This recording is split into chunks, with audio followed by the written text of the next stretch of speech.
مکی دور میں اور سخت تکلیفوں کے دن دیکھے ہیں، تو اللہ نے تسلی اپنے نبی کو دینے کے لیے مختلف نبیوں کے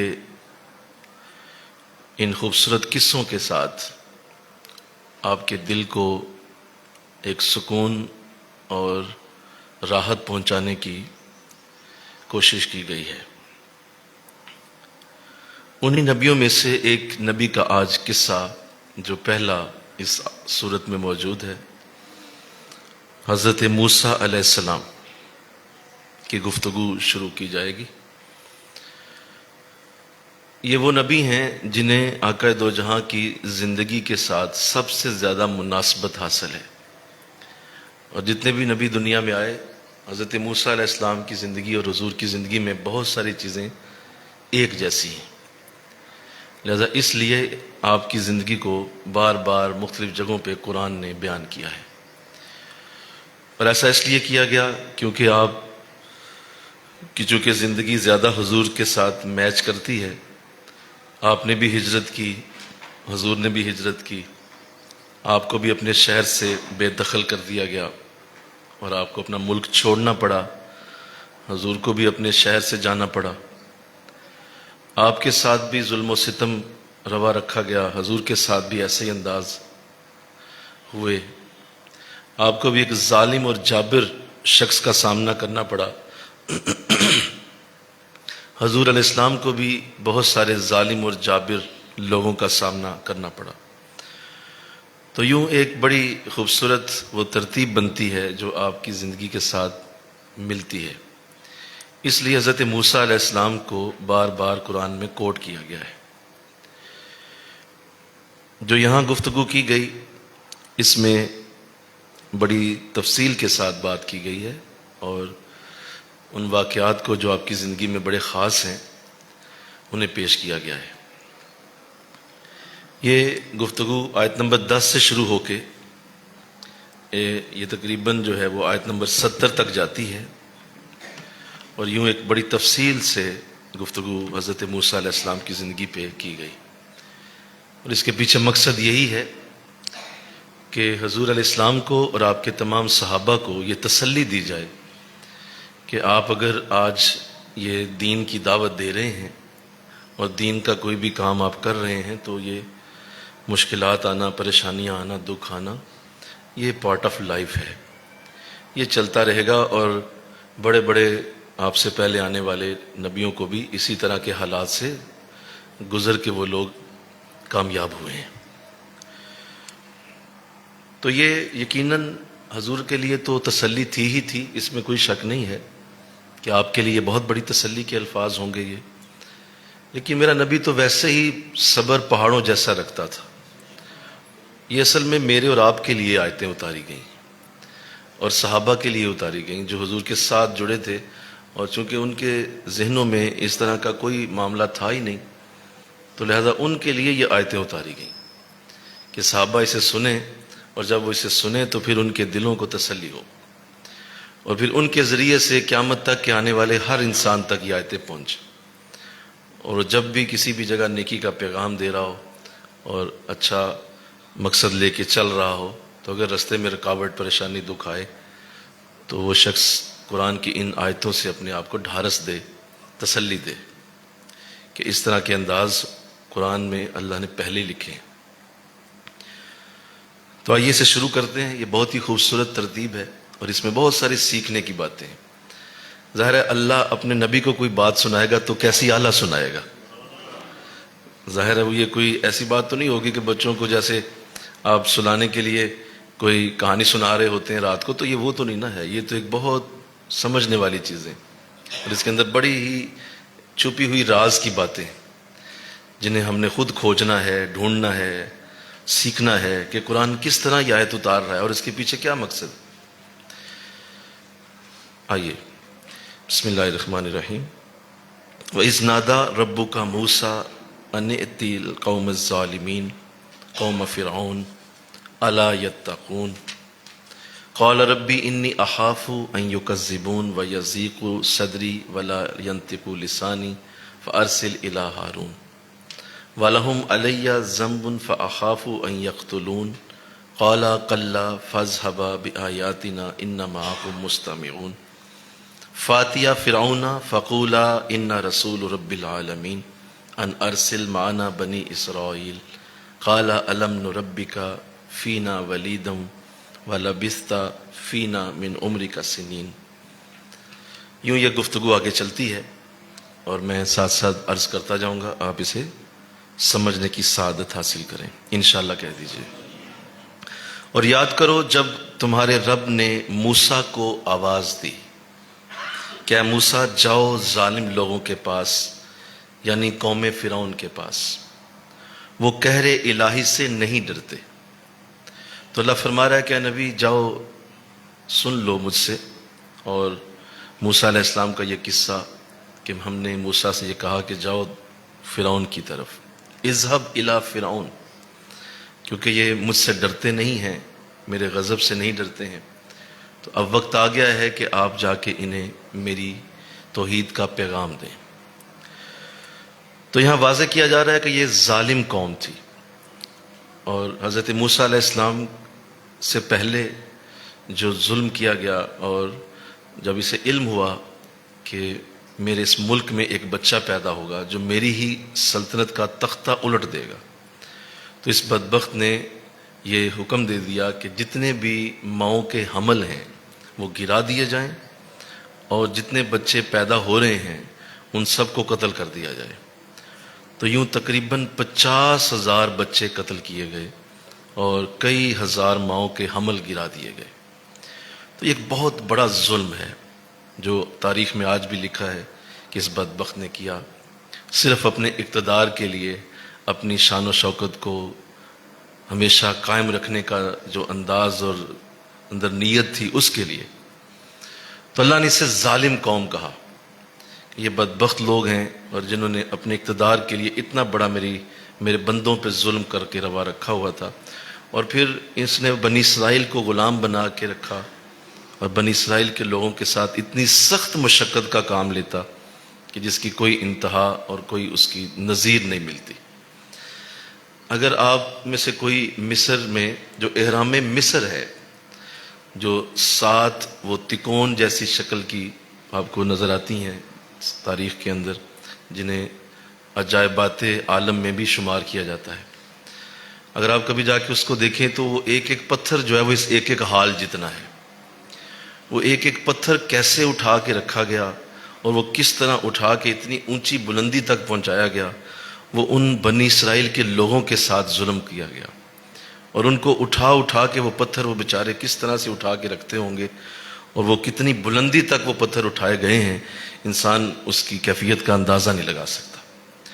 تو یوں ایسی سخت مزدوری لیتا تھا کہ اور کھانے کو بھی کم دیتا تھا، اور اس طرح کا انداز کہ انسان کی روح تک کانپ اٹھے جو سخت ترین حالات بنی اسرائیل کے لوگ دیکھ رہے تھے۔ اس لیے اللہ نے اسے ظالم قوم کے ساتھ جو ہے وہ یاد کیا قرآن میں، اور کہا کہ یہ ظالم قوم ہے، آپ جائیے اور جا کے اسے میرا پیغام دیجیے۔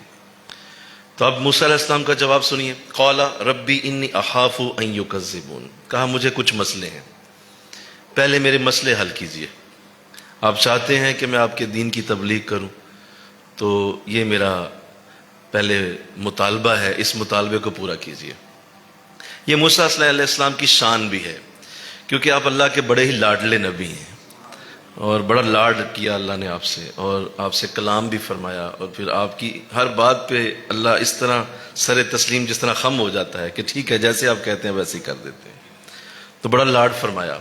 تو کچھ مطالبے رکھے، کہا مجھے پہلا تو یہ مسئلہ ہے کہ مجھے وہ جھٹلا دیں گے، میری بات نہیں مانی جائے گی، جھٹلا دیا جائے گا۔ انی اخاف ان یکذبون، وہ سیدھا مجھے کہیں گے کہ آپ اللہ کے رسول ہو ہی نہیں سکتے۔ تو ایک تو پہلا مسئلہ یہ۔ دوسرا وَيَضِيقُ صَدْرِي، میرا سینہ بھی تنگ ہے، وَلَا يَنْطِقُ لِسَانِي، اور میری زبان بھی صحیح نہیں چلتی، مجھ سے کلام بھی نہیں ہوتا، یہ بات کرنا مجھے مشکل ہے، میرا سینہ بھی تنگ ہے، اور مجھے کوئی علم زیادہ نہیں ہے۔ فَأَرْسِلْ إِلَىٰ ہارون، اور ساتھ میرا ایک اور مطالبہ یہ ہے کہ میرے بھائی کو بھی نبی بنایا جائے، میرے بھائی ہارون علیہ السلام کو بھی نبی کا درجہ دیا جائے، اور یہ میرے ساتھ چلے، میں اکیلا نہیں جاؤں گا۔ تو یہ موسیٰ علیہ السلام کا یہ انداز ہے، ایک اپنا آپ کا ایک انداز ہے، قرآن نے اسے لکھا، اور وہ سارے مطالبے بھی لکھ دیے جو انہوں نے کیے تھے۔ مل کے کہو سبحان اللہ، کہ ٹھیک ہے آپ مجھ سے تبلیغ کا کام سر انجام کرانا چاہتے ہیں تو میرے یہ 4 مطالبے ہیں۔ ایک تو یہ کہ مجھے یہ ڈر ہے کہ میں جھٹلایا جاؤں گا، دوسرا یہ ہے کہ میرا سینہ تنگ ہے، مجھے زیادہ علم نہیں ہے، اور تیسرا یہ کہ میری زبان کی گرہ بھی نہیں کھلی ہوئی، اور مجھے زبان میں بولنے میں مسئلہ ہے۔ بچپن میں آپ نے انگارہ، کوئلہ زبان پہ رکھ لیا تھا، تو اس سے زبان میں لکنت پیدا ہو گئی، صحیح طرح بول نہیں پاتے تھے، تیزی سے بولنا مشکل تھا، کلام نہیں ہو پاتا تھا۔ تو فرمایا ایک تو یہ مسئلہ ہے، اور پھر یہ کہ میں اکیلا نہیں جاؤں گا، میرے بھائی کو بھی نبی بنایا جائے۔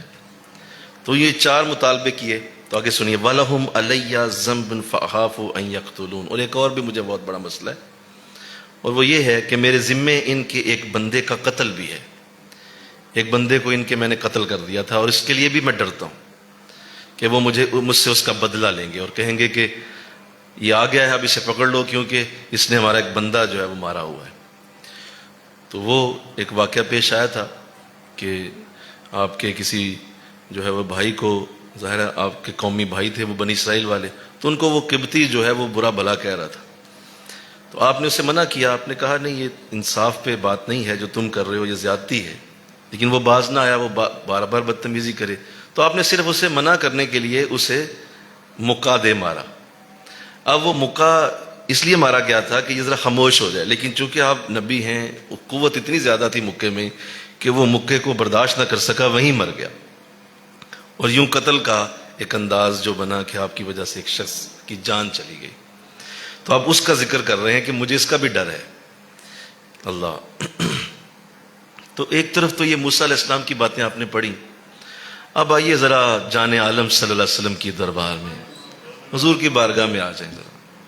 جب اللہ نے حضور کو حکم دیا تھا کہ آپ اٹھیے اور میرے رب کی توحید اور اپنے رب کی توحید کو بیان کیجیے، تو حضور نے اللہ کے سامنے کوئی مطالبہ نہیں پیش کیا، کوئی مطالبہ نہیں رکھا۔ آپ نے بھی 4-5 مطالبے پڑھ لیے ہیں کہ یہ معاملات بنے تھے، اور ایسے انداز میں موسیٰ علیہ السلام نے اللہ سے کلام کیا۔ آقا دو جہاں صلی اللہ علیہ وسلم نے ایسا کوئی مطالبہ نہیں کیا، بلکہ وہ جو زبان کی تنگی تھی، وہ سینے کا جو تنگ ہونا تھا، اللہ نے خود ہی فرما دیا، الم نشرح لک صدرک، اے نبی ہم نے آپ کا سینہ تنگ تھا، کھول نہیں دیا کیا سینہ آپ کا، اور آپ کی زبان کی گرہ کو کھول نہیں دیا گیا۔ اور ایک حضور کی ذات کریمہ ہے کہ کبھی بھی کوئی مطالبہ ایسا نہیں کیا گیا۔ اللہ کہ آپ بھی چاہتے تو آپ بھی پہلے فرماتے کہ پہلے سارے مسلمان ہونا تو پھر میں دعوت دین دوں گا، نہیں ایسا کوئی مطالبہ نہیں۔ اکیلا ہی چلا تھا جان بے منزل، لوگ آتے گئے مسلمان، لوگ آتے گئے کارواں بنتا گیا۔ تو حضور کا انداز ذرا جدا ہے، بولیے، آقا علیہ السلام کا انداز وہ نہیں جو موسیٰ علیہ السلام کا۔ خیر، تو یہ بات کی گئی، آگے فرمایا قال قل فاذهبا بآیاتنا انا معکم مستمعون، کہا ٹھیک ہے، یہ جو آپ نے کہا ہم نے مان لیا، آپ کی زبان کی گرہ بھی کھل جائے گی، آپ کا سینہ تنگ ہے کھول دیا جائے گا، آپ کے بھائی ہارون کو بھی نبی بنایا، اور اب آپ یہ تسلی رکھیں کہ آپ وہاں جب بات کریں گے تو آپ کی بات بھی سنی جائے گی، کوئی آپ کو جھٹلا نہیں سکے گا۔ تو یوں یہ ساری تسلیاں پیچھے دے دی گئی، اور فرمایا کہ جائیے، ایسا نہیں ہو سکتا، اب تم ہماری نشانیاں لے کر جاؤ، ہم تمہارے ساتھ ہیں، ہم تمہارے ساتھ ہیں، ہم انا معکم، یہاں ہے انا معکم، ہم تمہارے ساتھ ہیں۔ اور جب ادھر بات ہوتی ہے تو حضور غار ثور میں ایک بات کرتے ہیں حضرت ابو بکر رضی اللہ تعالیٰ عنہ سے، اے ابو بکر نہ ڈر، خوف نہ کھا، اللہ تیرے اور میرے دونوں کے ساتھ ہے، اللہ ہم دونوں کے ساتھ۔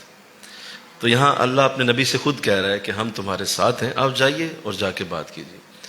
اب یہاں میں ایک بات اور کر دوں، کیونکہ قرآن کو صرف اس طرح پڑھنا ہی مقصد نہیں ہے، اس کے ساتھ ساتھ ہمیں اور بھی چیزوں کو دیکھنا ہے کہ ایک مبلغ کے لیے یہ جائز ہے کہ وہ اللہ کے سامنے کچھ اپنے مطالبے بھی رکھے، انشاءاللہ تو کہہ دو، یہ جائز ہے۔ آپ نے موسیٰ علیہ السلام سے سیکھ ہی لیا ہے نا، بولو نا، یہ بھی زاویہ تو مل گیا نا آپ کو کہ آپ اگر اللہ سے کچھ اللہ کا کوئی کام آپ کرنا چاہتے ہیں تو آپ بھی اللہ سے کو اپنا کام کروا سکتے ہیں. بھئی یہ تو مطلب لینا دینا ہے نا. تو یہ اچھی بات ہے، ٹھیک ہے، آپ کی مرضی ہے کہ ٹھیک ہے مولا میں تیرا یہ عمل کروں گا، تیری یہ جو میری طرف توقع ہے پوری ہوگی، لیکن میرے بھی کچھ مطالبے ہیں اب آپ کے ساتھ. لیکن اس کے لیے یاد رکھیے، یہ بہت بڑا میں اصول آپ کے سامنے رکھنے لگا ہوں، اللہ کرے آپ کی زندگی اس سے بدل جائے. اور وہ یہ ہے کہ اگر آپ اللہ سے کچھ منوانا چاہتے ہیں تو پھر اللہ کا کچھ کرنا بھی پڑے گا آپ کو. نہیں سمجھے آپ؟ کوئی بات نہیں سمجھ آئی؟ یہ 4-5 نمازیں پڑھ کے آپ اللہ کا کچھ کر نہیں رہے ہوتے، بولو ٹھیک ہے. آپ یہ 2-4 روزے رکھ کے یہ اللہ کا آپ بولیے، کچھ کر نہیں رہے آپ اللہ کا. یہ تو آپ پہ دیے گئے فرائض ہیں، یہ تو آپ پہ اتارے گئے فرض ہیں، یہ تو آپ نے پورے کرنے ہیں. کچھ ایسا اللہ کے ساتھ معاملہ کرنا ہوتا ہے کہ جو اللہ کے دین میں آپ کا حصہ ہے. اگر آپ وہ کرنا چاہتے ہیں اور آپ اس کو کر رہے ہیں اور کرنے کی طاقت بھی رکھتے ہیں تو پھر اللہ کے سامنے مطالبہ رکھیے. ہم صرف سکی دعائیں مانگتے ہیں، خشک دعائیں ہیں بس ہمارے پاس. اس کے عوض اللہ کو ہم نے کیا دینا ہے؟ ہم نے اللہ کی بارگاہ میں اپنی طرف سے کیا پیش کرنا ہے؟ یا میرا اللہ کے ساتھ لین دین کیا ہو رہا ہے؟ اس کی طرف کوئی توجہ نہیں. مفتے میں ہر چیز چاہتے ہیں تو مفت تو اس کائنات میں کوئی چیز نہیں ملے گی. یہ تو سوال ہی پیدا نہیں ہوتا. اللہ نے اس کائنات کا رول یہ رکھا ہوا ہے کہ یہاں کوئی چیز مفت نہیں ہے.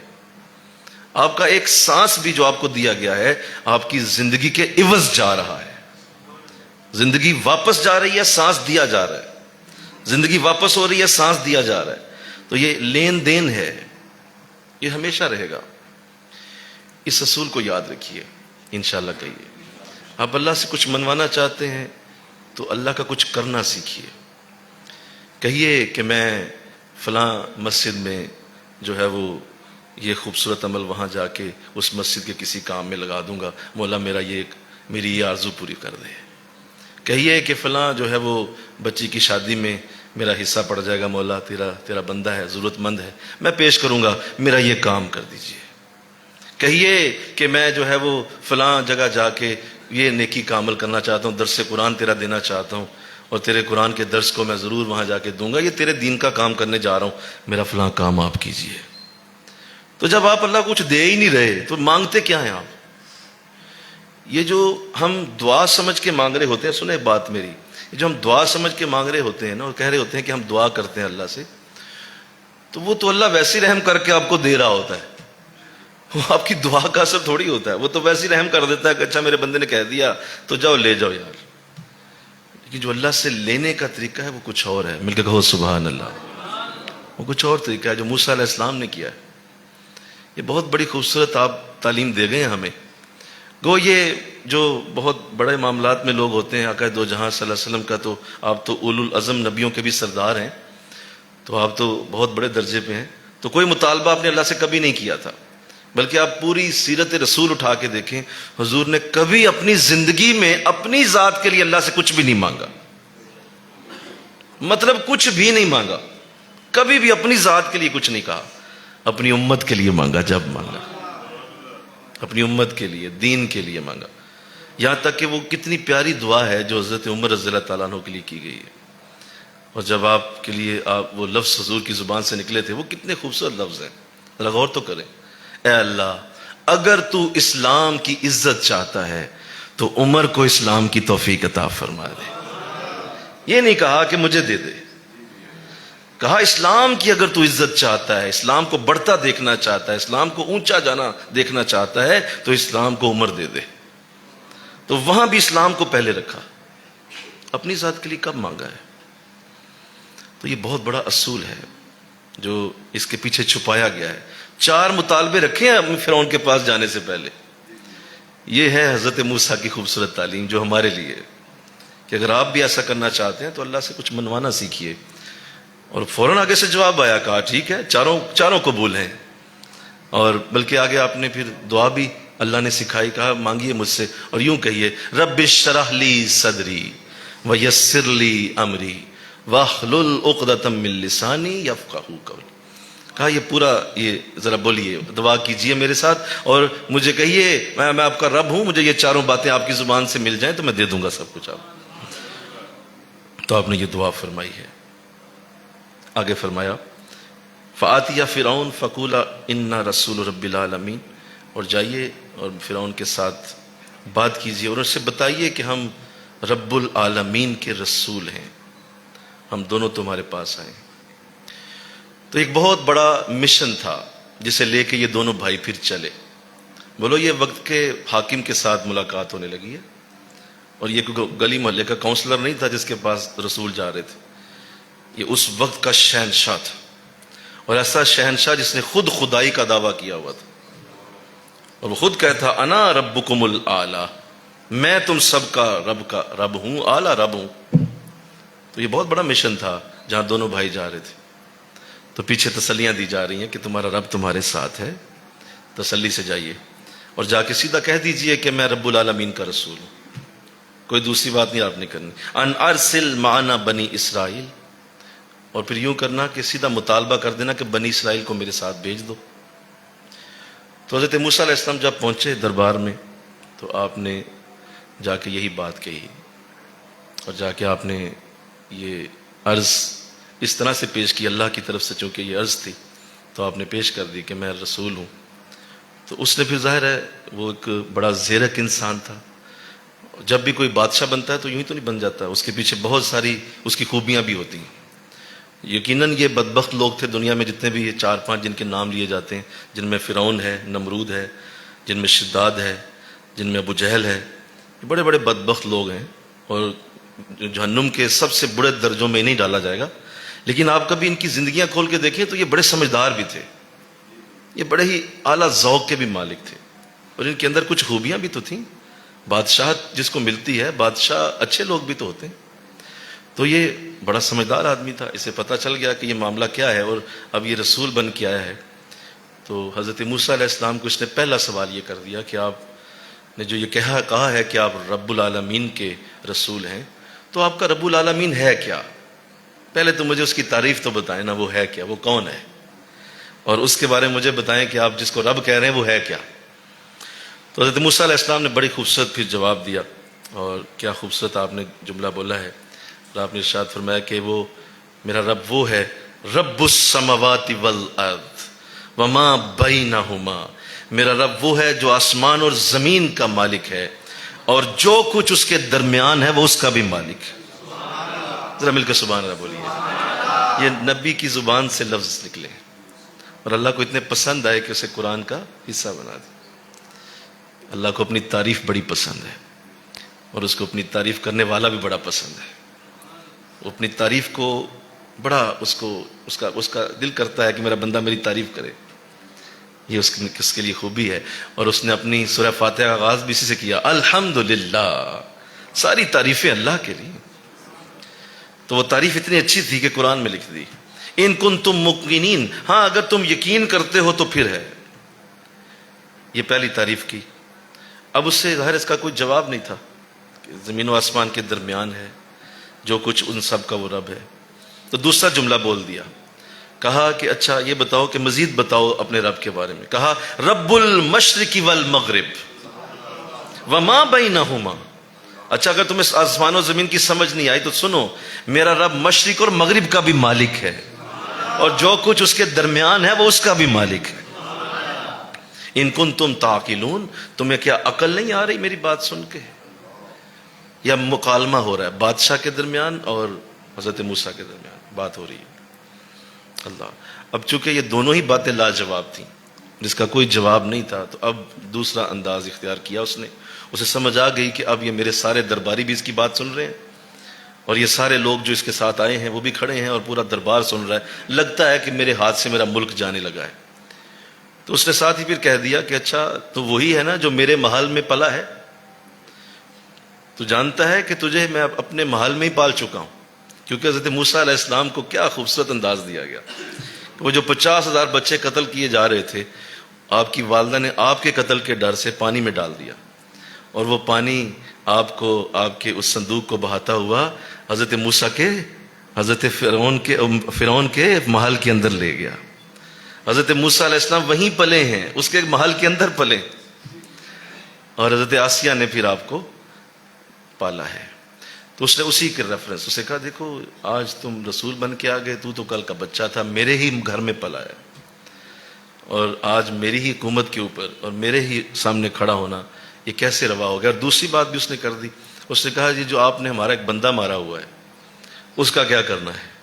ابھی اگر حکم دے دوں تو یہ سارے تمہارے ساتھ کھڑے ہیں، سب کو گرفتار کر لیا جائے کیونکہ تو نے ہمارا ایک بندہ مارا ہوا ہے۔ تو حضرت موسیٰ علیہ السلام سے یہ باتیں اس لیے کی جا رہی ہیں تاکہ کسی طرح میرا ملک بچ جائے، وہ اقتدار کی جو میرے اوپر میں جو اقتدار کا نشہ چڑھا ہوا ہے وہ کہیں ختم نہ ہو جائے، اور یہ کہیں میرا ملک چھین کے نہ لے جائے۔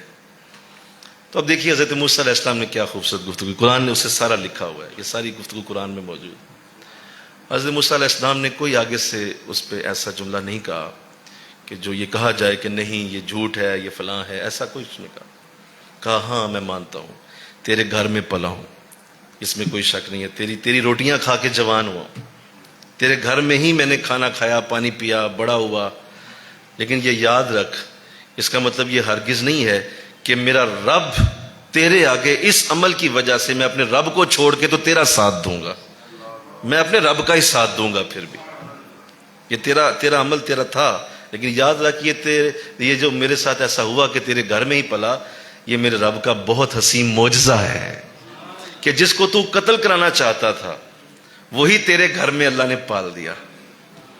اور آگے جملہ اتنا خوبصورت ہے کہ آپ کا ایمان تازہ ہو جائے گا۔ اس نے کہا دیکھ آج تو رب ہونے کا دعویٰ کرتا ہے، حضرت موسیٰ فرمانے لگے آج تو رب ہونے کا دعویٰ کرتا ہے تو تجھے یاد ہے کہ تیرے گھر میں پلا اور آج میں تیرے سامنے کھڑا ہوں، تجھے تو اتنا نہیں پتا تھا کہ میں موسیٰ ہوں، تو رب کیسے ہو سکتا ہے؟ تیرے گھر میں ہی وہ شخص پل رہا ہے جس کو تو قتل کرانا چاہتا ہے، تو رب کہاں کا ہے؟ تو یہ اتنا بڑا جملہ تھا کہ اس کی پیروں کے نیچے سے زمین نکل گئی کہ واقعی یہ رب ہونا کا مطلب یہ ہے کہ ساری چیزیں پتہ ہوتی، تو میرے گھر میں یہ شخص پل گیا۔ تو کہا کہ اب تو کوئی چارہ نہیں ہے، اور کہا اچھا تو پھر تو لایا کیا ہے، کس طرح تو ثابت کرے گا کہ تو رسول ہے؟ اب اگلا اس نے وار کر دیا، کیونکہ ظاہر ہے ہر جگہ سے جانتا تھا، چیزیں پتہ تھیں۔ تو آپ نے فرمایا ٹھیک ہے، تو اپنا عصا آپ نے زمین پہ رکھ دیا۔ قرآن بیان کرتا ہے کہ وہ عصا جو ہے، وہ لکڑی کا عصا، وہ ڈنڈا جو آپ استعمال کرتے تھے چلنے کے لیے، تو آپ نے جو ہی وہ زمین پہ رکھا تو وہ بہت بڑا سانپ بن گیا، اژدہا بن گیا۔ پھر آپ نے اپنا ہاتھ یوں اپنے بغل میں ڈالا اور ڈال کے یوں باہر نکال کے یوں سامنے رکھا تو وہ 14ویں کے چاند کی طرح چمکنے لگا۔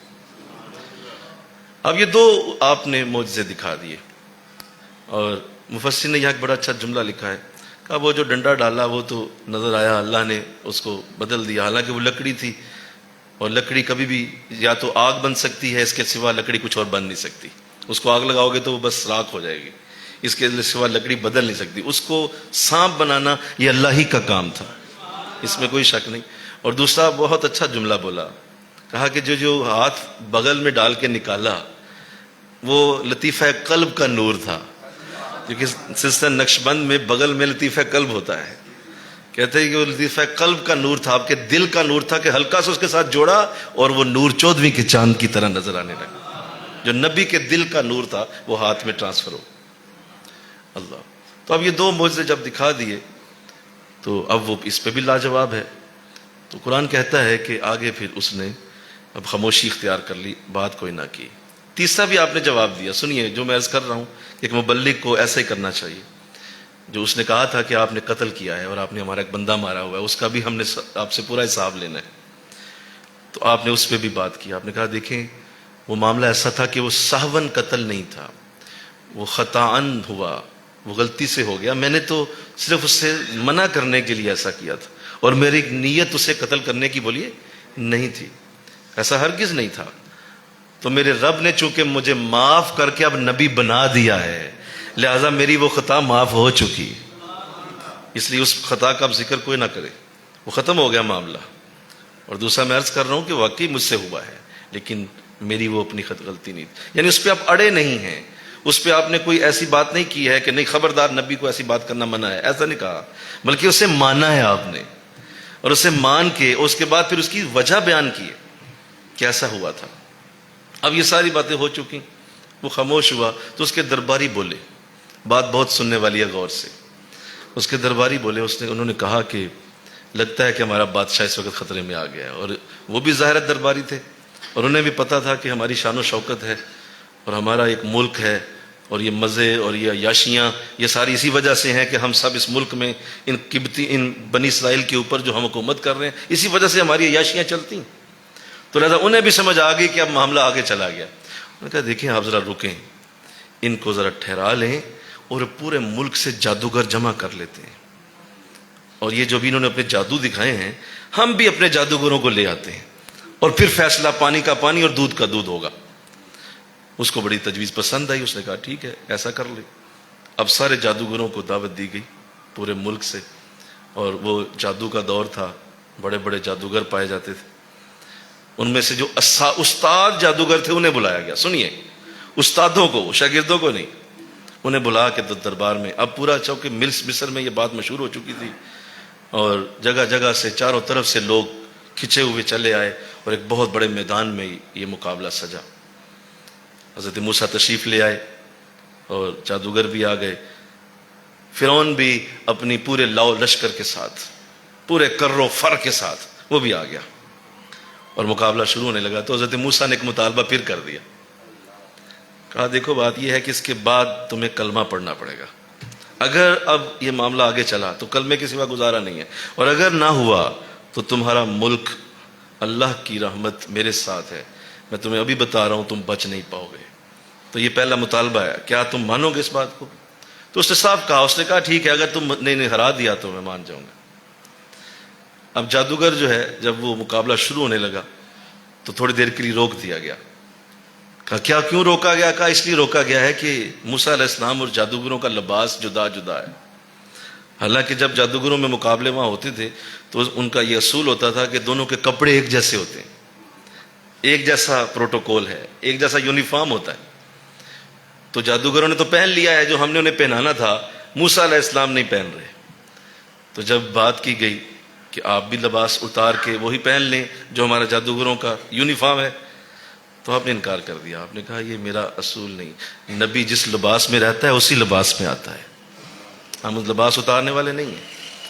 اگر تمہیں شوق ہے تو لڑو، نہیں تو جاؤ اپنے اپنے گھر۔ تو انہوں نے کہا نہیں، وہ نہیں مانتے۔ تو پھر انہوں نے کہنے لگا چلو ایسا کر لو، جیسا موسیٰ نے پہنا ویسا پہنا دو سارے جادوگروں، لیکن یونیفارم ایک ہونا چاہیے۔ آج ٹھیک ہے، کچھ وقت گزرا، اس طرح کا لباس لایا گیا اور سارے جادوگروں کو پہنا دیا گیا۔ اب مقابلہ شروع ہوا۔ قرآن پورا اسے بیان کرتا ہے کہ جادوگروں نے کہا آپ پہلے کیجئے، تو حضرت موسیٰ فرمانے لگے نہیں، جادوگروں کا یہ مطالبہ جو تھا کہ آپ پہلے کیجئے، حضرت موسیٰ نے رد کر دیا، فرمایا نہیں ایسا نہیں ہوگا، تم پہلے کرو گے تاکہ تمہارے دل میں کوئی حسرت رہ نہ جائے۔ پھر اگر میں نے پہلے کر دیا تو حسرت رہ جائے گی کہ ہمارا تو جادو چلا ہی نہیں، تم پہلے اپنا اخیر دکھا لو نا، اس کے بعد پھر میں کروں گا۔ تو جادوگروں نے رسیاں پھینکی، سورہ آراف میں اس کا ذکر بڑی تفصیل سے موجود ہے۔ وہ رسیاں جب پھینکی گئیں تو وہ آنکھوں کا سحر ہے، یہاں میں بات کرنا چاہتا ہوں آنکھوں کا، بولیے سحر۔ یہ جادوگری کا جو اخیر ہوتا ہے، آخری جو سٹیپ ہے جادوگری کا، وہ آنکھوں کا سحر ہے۔ سحر مطلب آپ کو نظر کچھ آتا ہے، ہوتا کچھ ہے۔ یہ ایک سادہ سی بات ہے، ہماری آنکھیں بہت ساری ایسی چیزیں دیکھتی ہیں جو اصل میں وہ نہیں ہوتی، اور ہماری زندگی میں ایسی کئی مثالیں، جیسے گرمیوں میں اگر آپ جا رہے ہوں ایک سڑک پہ اور گرمی شدت کی ہو، گاڑی میں آپ جا رہے ہیں تو دور سے آپ دیکھیں تو آپ کو پانی نظر آتا ہے پانی، بولیے ذرا یار، سن رہے ہو میری بات؟ تو وہ پانی ہوتا ہے وہاں، پانی ہوتا تو نہیں نا، وہ دور سے پانی نظر آتا ہے، لیکن آپ قریب جاتے ہیں تو پانی نہیں ہوتا۔ آنکھ نے دیکھا پانی لیکن پانی نہیں تھا، اس کا مطلب ہماری آنکھ بعض اوقات دھوکہ کھا جاتی ہے، ایسا ہوتا ہے۔ اور ہمارے جسم میں بھی ایسے معاملات رکھے گئے ہیں، جیسے کسی کو اگر 104 ڈگری بخار ہو جائے، 103 104 تک چلا جائے تو اسے پانی پلائیں ذرا، تو وہ فوراً کہے گا کہ کڑوا پانی پلا دیا مجھے، اتنا کڑوا پانی کہاں سے آ گیا؟ تو وہ پانی کڑوا نہیں ہے، بولو، اس کو 103 ڈگری بخار ہے، اس بخار کی وجہ سے وہ کڑوا لگ رہا ہے۔ لہذا جادو کی حقیقت سمجھ لیجئے اس بات سے کہ یہ صرف آنکھوں کا سحر ہوتا ہے، انسان کو نظر کچھ آ رہا ہوتا ہے، ہوتا اصل میں کچھ ہے، اور لوگ اسی دھندے میں کروڑوں اربوں لوگوں کا کھا گئے، صرف ان کو ایسے کچھ مخیر العقول باتیں کر کے اور باتیں سنا کے یا دکھا کے۔ ایسے بہت سارے جنتر منتر ہیں جنہیں پڑھا جائے تو کچھ نہ کچھ ایسا ہو جاتا ہے، انسان کی آنکھیں کچھ اور دیکھتی ہیں، ہوتا کچھ اور ہے، تو لہذا لوگ پھر پریشان ہو جاتے ہیں، مجھ پہ جادو ہو گیا، میں نے تو گزرتے دیکھا ایک شخص سیڑھیوں پہ میرے پیچھے کوئی آ رہا تھا، آواز آ رہی تھی، یہ ساری چیزیں جنتر منتر سے لوگ کر لیتے ہیں۔ تو آخری جو جادو کیا جا سکتا ہے وہ آنکھوں کا سحر ہوتا ہے، جو قرآن نے بیان کیا کہ ایسا ہی ہوا۔ انہوں نے اخیر جو جادو تھا وہ انہوں نے پھینک دیا اور کہا جس سے آگے ہمارے پاس کوئی جادو نہیں ہے، کہ رسیاں پھینکی، دیکھنے والوں نے دیکھا کہ وہ سانپ میں بدل گئیں، اور پورا وہ جو بہت بڑا میدان تھا وہ سانپوں سے بھر گیا، لہراتے ہوئے سانپ، اور لوگ ڈر گئے کہ اگر یہ چڑھ گئے ہمارے اوپر تو کہیں ہمارے اوپر ہی نہ یہ سارے سانپ حملہ کر دیں۔ تو حضرت موسیٰ تسلی سے کھڑے رہے، آپ نے اسی طرح اپنا عصا زمین پہ رکھ دیا، وہ دوبارہ اژدہا بنا اور اس نے ان سارے سانپوں کو نگل لیا، ہضم کر گیا وہ پورے کے پورے سانپ۔ اب جو ہی یہ عمل ہوا تو چونکہ جادوگر اپنے آخری درجے پہ تھے اس وقت، اپنا آخری پوائنٹ تھا ان کا، اس سے آگے تو جادو تھا ہی نہیں، تو جب انہوں نے دیکھا کہ وہ ہضم کر گیا ہے تو وہ سارے کے سارے سجدے میں گر گئے، سب نے سجدہ کر دیا۔ یہاں میں توجہ چاہوں گا، اتنی جلدی کیسے کوئی بدل سکتا ہے؟ کیسے ہو سکتا ہے اتنی جلدی کوئی بدل جائے؟ ہاں، اس وقت بدل سکتا ہے جب اپنی آنکھوں سے کوئی چیز دیکھ لے۔ وہ آنکھوں سے دیکھ لیا کہ یہ تو ہمارا آخری جادو، انہیں پتا تھا یہ رسیاں ہیں، لیکن وہ لکڑی کس طرح اژدہا بن گئی یہ انہیں پتا تھا کہ یہ کوئی نہیں کر سکتا، یہ یقیناً نبی ہے، یہ رسول ہے جس نے اتنا بڑا معاملہ کر دیا۔ ان سب نے سجدہ کر دیا۔ اب سجدہ کیا تو فرعون نے فوراً کہا کہ یہ سارے آپس میں ملے ہوئے ہو، تم سب نے آپس میں ایکا کیا ہوا تھا، مجھے پتا چل گیا ہے کہ فرعون کہ میری مملکت کو ختم کرنے کے لیے تم سب نے آپس میں ایکا کیا ہوا تھا، تمہاری ملاقات موسیٰ سے پہلے بھی ہو چکی تھی، لہذا تم نے صرف ڈرامہ کیا یہاں آ کے، اور اصل میں تم ملے ہوئے ہو دونوں۔ تو اس طرح کی بات کی گئی، لیکن یہاں مفسر نے ایک جملہ لکھا ہے کہ اذهب الى فرعون، جو قرآن کہتا ہے کہ فرعون کی طرف بھیجا گیا اور مسلمان سارے جادوگر ہو گئے۔ تو مفسرین فرماتے ہیں کہ یہ عجیب بات ہے کہ حضرت موسیٰ گئے فرعون کی طرف تھے اور ایمان سارے جادوگر لے آئے۔ تو اللہ اکبر، تو اس میں بھی مفسرین نے کلام کیا، فرمایا اس لیے ایسا ہوا، ایسا اس لیے ہوا کہ دونوں کے لباس ایک جیسے تھے، کپڑے ایک جیسے پہنے ہوئے، لہذا ایمان۔ حضرت موسیٰ نے وجہ پوچھی اللہ سے جا کے کہ مولا میں تو فرعون کی طرف گیا تھا، بھیجا مجھے ادھر گیا، اور ایمان سارے جادوگر لے آئے، تو میرے تو ٹارگٹ ہی وہ نہیں تھے۔ بولو نا، یہ سنیے ذرا غور سے سنیے گا، ٹارگٹ وہ نہیں تھے، ٹارگٹ فرعون تھا، تو فرعون کو تو ایمان ملا نہیں، سارے جادوگر ایماندار ہو گئے، مولا یہ کیسے ہو گیا؟ تو جواب دیا گیا کہ ایمان جب ہمارا اترنے لگا آسمانوں سے، اور ہم نے حکم دیا ہوا تھا ایمان کو کہ جو ہی موسیٰ اشارہ کرے تو انہیں اتر جانا ہے، تو آپ نے جب اشارہ کر دیا کہ اب میں اشارہ کرنے لگا ہوں، تو ایمان جب اترا تو اس نے یہ دیکھا کہ میرے نبی جیسا کون نظر آتا ہے، تو جس کی شباہت نبی جیسی تھی، ایمان اس کے دل میں جا پڑا، جس کی شباہت نبی جیسی تھی۔ میں نے کیا بولا؟ سارے بولو، جس کی شباہت نبی جیسی تھی، جو ملتا جلتا ہے نبی سے، جس کا انداز نبی جیسا تھا، بس ایمان اس کے سینے میں چلا گیا۔ تو اے موسیٰ، اگر اس وقت فرعون تیرے جیسے کپڑے بھی پہن لیتا، ہم اسے اس وقت ایمان دے دیتے۔ بات تو بہت دور نکل گئی کہ اگر وہ تیرے جیسا انداز بناتا، ہمارا ایمان اسی کو ملتا۔ اللہ، تو یہ سارا معاملہ پیش ہوا، اور اس لیے مفسرین نے پھر یہ بات لکھی ہے کہ اگر موسیٰ علیہ السلام کے کپڑے پہننے سے ایمان ملتا ہے تو حضور علیہ السلام کی اداؤں سے کیا ملتا ہوگا؟ جو آپ کی ادائیں اپنائے، جو آپ کے شباہت اختیار کرے، جو آپ کی جیسی عادتیں اپنائے، جو آپ کے جیسے انداز بنائے، بتائیں اللہ اسے کیا دے گا؟ وہ موسیٰ ہے تو یہ انداز ہے کہ جادوگروں کو ایمان ملا اور پہلے لمحے مل گیا، کوئی تبلیغ کی ضرورت نہیں پڑی، کوئی لمبی بات نہیں کی گئی اور مل گیا. یہاں جو میری ایک ناقص بات بھی ذہن میں آئی کہ اللہ توفیق دے دے کہ اس کو سمجھنے کی، کہ اگر کوئی جو ہے وہ صرف اسی انداز سے حضور کے ہی انداز بنا لے کہ وہ حضور علیہ السلام کی محبت اور پیار کا انداز کوئی بھی بنائے جو آقا علیہ السلام کے ہیں. حضور مسکرایا کرتے تھے، مل کے کہو نا سبحان اللہ. تو مسکراہٹ کو اس لیے اپنے چہرے پہ سجائے کہ حضور مسکراتے تھے. حضور اپنی زندگی میں بہت سارے اعمال، آپ راستے میں دائیں طرف چلتے تھے، آپ ہمیشہ جو ہے وہ آپ جب کھاتے تھے کھانا تو اپنے سامنے سے کھاتے تھے. آپ کی ادا یہ ہے کہ آپ کو سفید رنگ بڑا پسند ہے، سبز رنگ بڑا پسند ہے. تو یہ ساری چیزیں اگر کوئی اپناتا ہے تو یہ یاد رکھے کہ جہاں وہ یہ عمل کر رہا ہوگا، سنیں یہ بات، وہ جہاں وہ یہ عمل کر کے جائے گا، جس کی نیت لے کے جائے گا کہ یہ ہو جائے ٹھیک، وہ بے شک نہ ہو، لیکن جو اسے دیکھے گا اللہ اس کو بھی ایمان عطا کر دے گا. ہو سکتا ہے وہ نہ ہو جس کے لیے وہ جا رہا ہے، جس طرح حضرت موسیٰ فرعون کے لیے گئے لیکن ایمان جادوگر لے آئے. تو یہ ایک عجیب سی سنت کی برکت ہے، یہ سنت مطہرہ، ٹوپی پہننا، امامہ شریف، یہ بڑی اس کی لہریں ہیں، اس کی شعائیں ہیں، اس کی ویوز ہیں. یہ جہاں پہ آپ یہ سنت کا مظاہرہ کریں گے وہ ضرور برکت پیدا ہوگی، کہیں نہ کہیں کسی کے دل میں اس کا نور ضرور چلا جائے گا. یہ ہو نہیں سکتا کہ سنت کا نور نہ جائے. حالانکہ نیت موسیٰ کی جادوگر نہیں تھے. اس کا مطلب یہ ہے کہ سنت خود سے ایک برکت رکھتی ہے. اللہ بولو نا، سنت خود سے ایک برکت رکھتی. اچھا چلیے میں ایک اور بات کروں، آپ کا ایمان تازہ ہوگا. جادوگروں نے جو کپڑے پہنے تھے وہ موسیٰ علیہ السلام کو نبی سمجھ کے نہیں پہنے تھے. نہیں سمجھے آپ؟ ان کے دل میں یہ ہرگز نہیں تھا کہ ہم نبی کے کپڑے پہن رہے ہیں.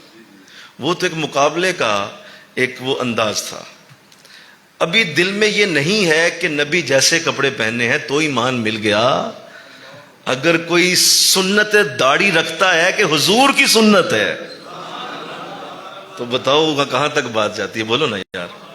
ابھی وہ یہ سوچا نہیں تھا کہ یہ نبی ہیں جن کے کپڑے پہننے لگا ہوں. یہ تو ویسے ہی پہن لیے. اللہ. اس لیے بزرگ جملہ لکھتے ہیں کہ آقا علیہ السلام کی جو ادا اپنائے، چاہے کفر میں بھی ہو اور وہ حضور کی چاہے کلمہ گو نہ بھی ہو، آقا علیہ السلام کا اس نے کلمہ نہیں پڑھا لیکن حضور جیسا طریقہ بنایا، تو اللہ کو اپنے نبی کے ہر طریقے سے بڑی محبت ہے، بڑا پیار ہے. تو اللہ اس کافر کو، حالانکہ وہ نبی کو مانتا بھی نہیں، جس طرح وہ جادوگر بولیے مانتے نہیں تھے لیکن کپڑا ویسا پہن لیا، تو اس کپڑے کی وجہ سے ایمان لے گئے، برکت لے گئے.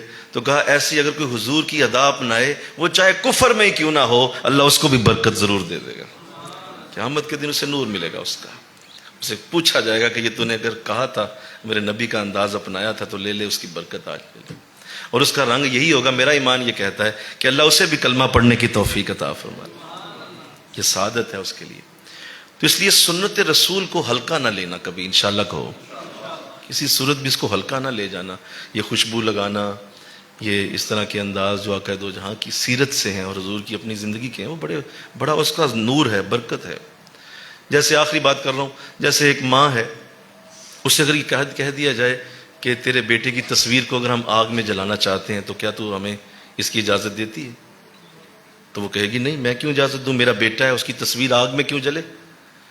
کہا نہیں، تصویر ہی جلے گی، بیٹا تیرا سلامت رہے گا، تصویر ہی جلے گی بس. تو کوئی ماں یہ بھی اجازت نہیں دے سکتی کہ دے گی؟ بولو نا ذرا. یہ اجازت بھی کوئی ماں نہیں دے سکتی کہ میرے بیٹے کی تصویر کو ہی آگ میں ڈال دو. حالانکہ اسے پتا ہے بیٹے کو تو نہیں ڈال رہے، یہ تو اگر تصویر گرے گی بھی تو تصویر ہی سڑے گی، بیٹے کا کیا ہوگا؟ کہا نہیں، تجھے اجازت نہیں، میرے بیٹے کی تصویر ہے، نہیں ڈالنے دوں گی. تو مجھے بتائیں حشر کے دن اللہ اس نبی کی تصویر کو کیسے دوزخ میں ڈالنے دے گا؟